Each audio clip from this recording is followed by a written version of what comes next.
with the inbounder, as we saw.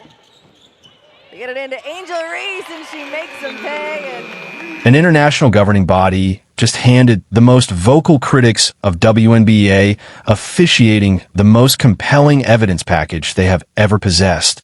Caitlin Clark stepped onto FIBA hardwood, and within 72 hours, everything the league's establishment had spent 18 months carefully constructing started to publicly collapse. Not because of a podcast, not because of social media posts, because of a whistle, or rather the unmistakable documented absence of one inside a WNBA arena compared to what the world just watched play out in real time on the international stage. What you're about to witness is not a hot take. This is a structured, evidence-based investigation into the single most damaging international sports comparison the WNBA has ever been forced to absorb. The FIBA World Cup qualifying tournament just broadcast alive a globally televised experiment in Caitlin Clark officiating, and the results are permanent. They cannot be retracted. They cannot be spun, and they cannot be buried under carefully worded press releases. The veteran establishment that spent an entire season telling you she simply needed to adjust is now standing in front of cameras claiming credit for a financial revolution they did not create. And today we are laying out the full structural case. This channel does not deal in manufactured outrage. We deal in music documented math. And today the math is catastrophic for the people who have been controlling the narrative.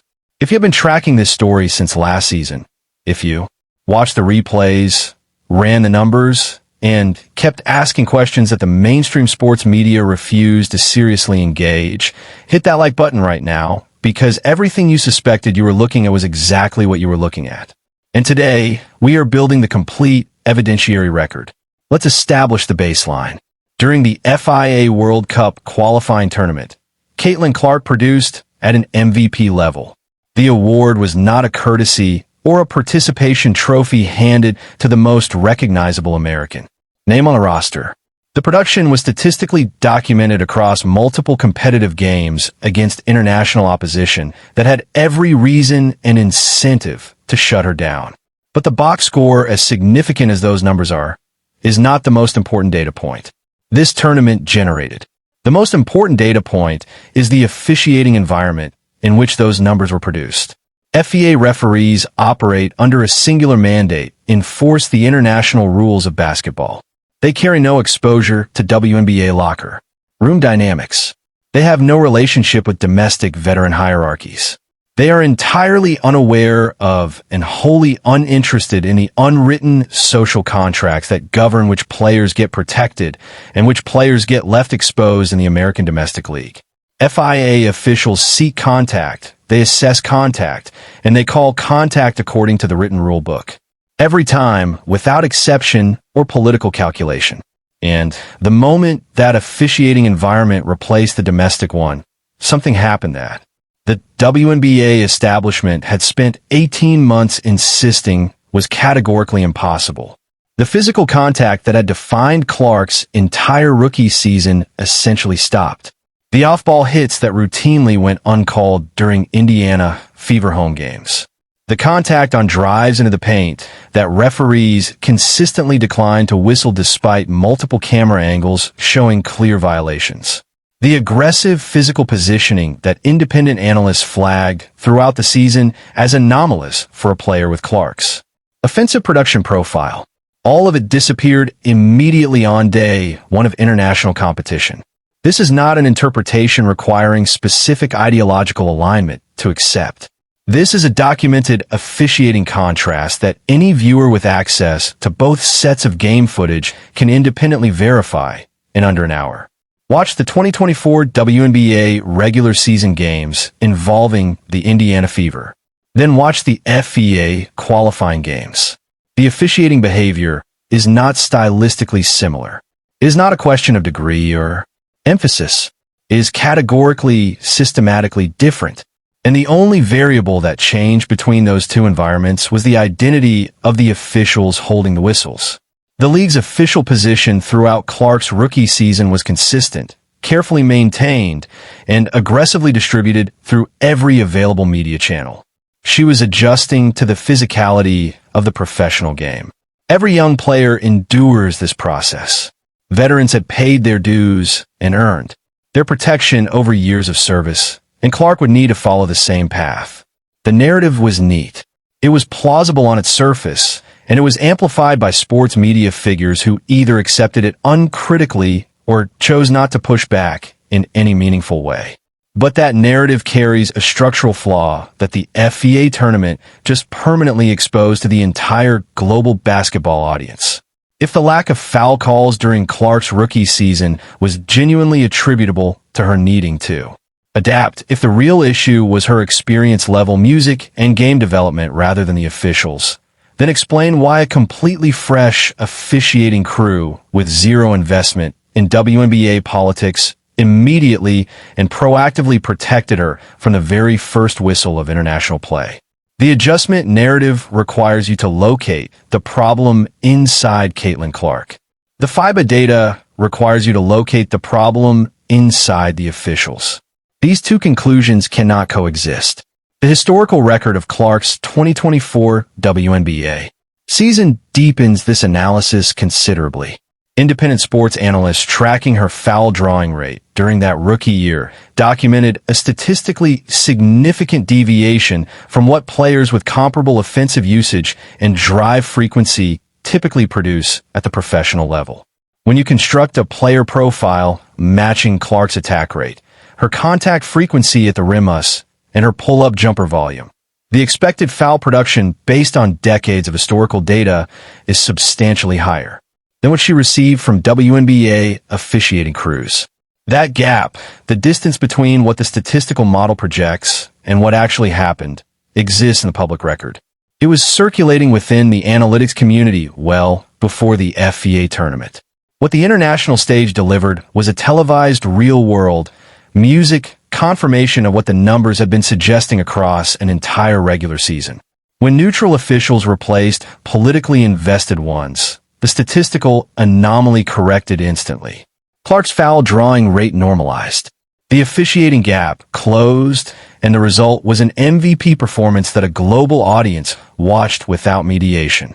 The WNBA establishment had no mechanism to prevent this comparison from being made.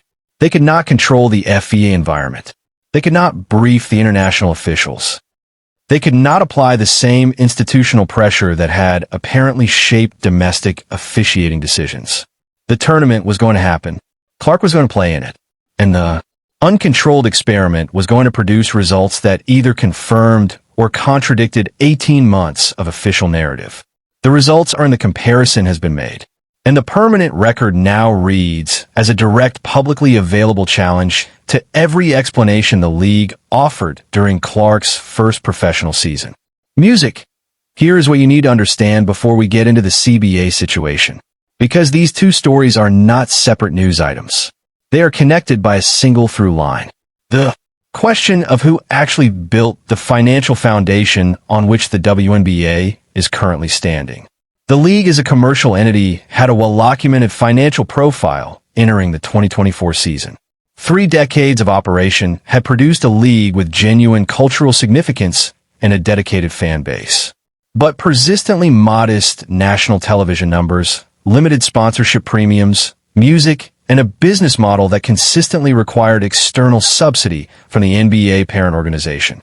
The financial case for the kind of historic generational CBA deal that is now being celebrated simply did not exist at scale before a specific identifiable event changed the economic landscape. The 2024 Indiana Fever regular season featuring Caitlin Clark generated viewership numbers that had no historical precedent in the WNBA. Games that should have drawn modest regional audiences pulled national television figures that competed with mid-tier NBA regular season matchups, music, in key demographic brackets. A single overflow channel broadcast of what amounted to a practice game drew over 330,000 viewers, a number that would be competitive in multiple professional sports contexts. Sponsors who had never prioritized WNBA partnership as a meaningful marketing channel began initiating conversations at a rate and scale that the league's commercial team had not previously encountered. The billionaire ownership group that had watched this league operate under financial pressure for 3 decades suddenly had a credible AC East data-backed argument for the first time in the league's history that a specific day identifiable commercial expansion had occurred and that it was large enough and sustained enough to restructure the entire financial relationship between ownership and players. The new CBA was negotiated in the shadow of that data, and the veterans now standing in front of cameras claiming credit for securing it are about to have a very uncomfortable conversation with the publicly available viewership record. Drop a comment below with your completely honest take on this question. Do you believe the new WNBA CBA gets negotiated at this scale, these financial terms, this level of ownership concession without Caitlin Clark's 2024 season? Not a rhetorical question. I want your actual, unfiltered analysis down there, and I will personally be reading every response. Now, Breanna Stewart's media tour statements in the wake of the CBA agreement deserve a careful, specific examination because they are not simply premature. Celebration. They are a window into the cognitive architecture of the veteran establishment, and they reveal something important about how the old guard is processing a financial reality that directly contradicts their institutional self-narrative. To be unambiguous, Stewart is one of the most decorated players in WNBA history. 2 championships, multiple all-star appearances, international honors. Her basketball contributions to this league span more than a decade and are not in dispute anywhere in this analysis. Basketball, legacy, and business analysis, however, are not the same conversation. And Stewart stepped fully into the business conversation the moment she positioned the player-led union as the primary architect of a historic financial deal. Her statements framed the new CBA as the product of fierce, experienced collective bargaining, the result of players who understood their market value and negotiated accordingly. And in the narrow technical sense that the players' union did in fact sit across the table and negotiate, that framing is accurate enough to sound credible, music on camera. The problem is what it leaves out. The leverage position the players' union carried into those negotiations was not built on the standalone commercial value of veteran-led WNBA basketball.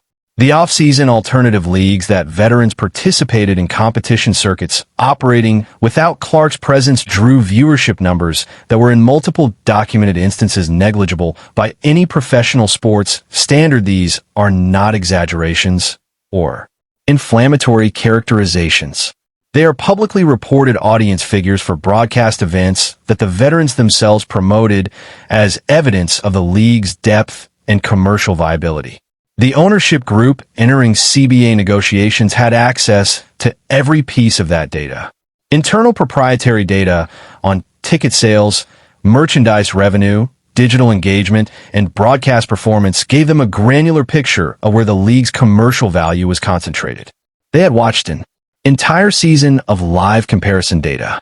Clark feature games versus non-Clark games. Domestic league numbers versus off-season alternative circuit numbers, the explosive engagement metrics that appeared with her presence, and a modest baseline's music that existed without it. When the players' union threatened a lockout when veteran leadership publicly positioned themselves as willing to walk away from the season, the ownership group had a data response available. The threat of a lockout was a threat to shut down the one financial engine generating the returns that justified the deal the union was demanding.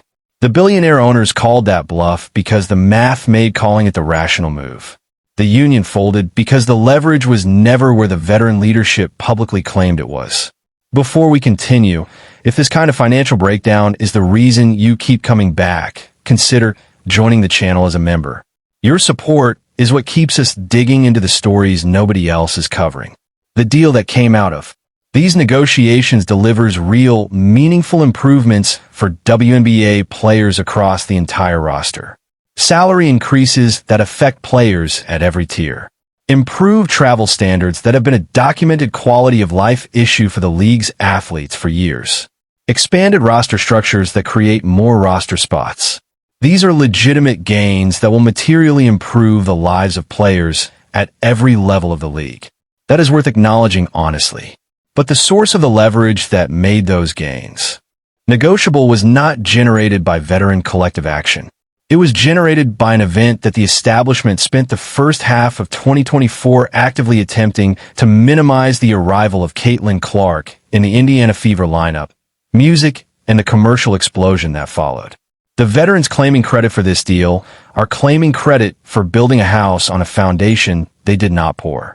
Share this video with someone who is still accepting the victory lap narrative at face value. These numbers matter, and most fans are not seeing them presented in a single structured framework. Here is where the officiating exposure story and the CBA credit story converge into the most important forward-facing question in women's basketball right now. And this is the layer that mainstream sports coverage has almost entirely avoided engaging with. Caitlin Clark returns to Indiana for the 2025 season, carrying a completely different accountability infrastructure around her than existed a year ago. She is not returning as a sophomore player, quietly continuing a learning curve.